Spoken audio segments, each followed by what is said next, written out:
అంటే సార్ ఇక ఆల్మోస్ట్ అంతా కంప్లీట్ అయింది, మొత్తంగా ఎప్పటి వరకు కొనసాగబోతుంది, చివరగా ఏ డేట్లో ఇది ముగియబోతుంది? మనకు జాతర ఆల్రెడీ ఈరోజే అఫీషియల్గా స్టార్ట్ కాకపోయినా కొన్ని అనివార్య కారణాల వల్ల స్టార్ట్ అయింది. మనకి ఏమున్నా 3 తారీఖు మధ్యాహ్నం 1 గంటల వరకు మాత్రమే అలో చేయడం జరుగుతుంది. ఆ తర్వాత లోపల ఉన్న వెహికల్స్ మొత్తాన్ని వేకేట్ చేసి బయటికి తీసుకురావడం జరుగుతుంది. కాబట్టి భక్తులు కూడా అదే విధంగా ప్లాన్ చేసుకొని సలేశ్వరం జాతరకు రావాలని కోరుకుంటున్నాం. సో మొత్తంగా చూస్తున్నాం, ఇదంతా కూడా సందడి వాతావరణంగా మారబోతుంది.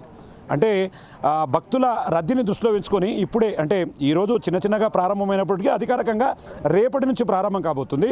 ఇది 3వ తేదీ వరకు కూడా కొనసాగబోతుంది.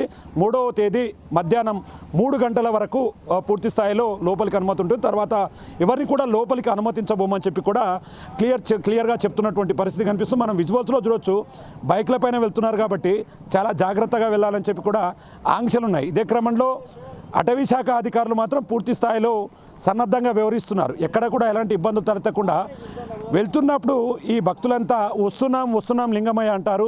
తిరిగి స్వామి దర్శనం అనంతరం కూడా వస్తున్నామంటూ పోయేటప్పుడు వెళ్తున్నాం లింగమయ్య అంటూ కూడా పూర్తిగా స్వామి వారిని దర్శించుకుంటే ఈ జన్మలో అదొక అదృష్టంగా భావిస్తారు.